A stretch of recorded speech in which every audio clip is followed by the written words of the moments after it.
കോട്ടയം വൈക്കത്ത് നിയന്ത്രണം നഷ്ടമായ കാറ് കനാലിലേക്ക് മറിഞ്ഞ് ഡോക്ടർക്ക് ദാരുണാന്ത്യം സംഭവിച്ചിരിക്കുന്നു.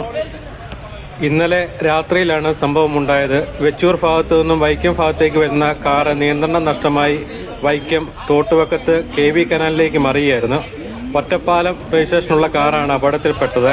കാറിൽ ഡോക്ടർ സ്റ്റിക്കറും ഉണ്ടായിരുന്നു.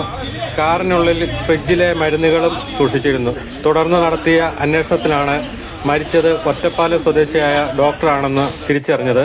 വൈക്കത്തു നിന്നുള്ള അഗ്നിരക്ഷാസേനയും പോലീസ് സംഘവും നടത്തിയ തിരച്ചിലിനൊടുവിലാണ് മൃതദേഹം കണ്ടെത്തിയത്. മൃതദേഹം വൈക്കം താലൂക്ക് ആശുപത്രിയിൽ മോർച്ചറിയിൽ സൂക്ഷിച്ചിരിക്കുകയാണ്.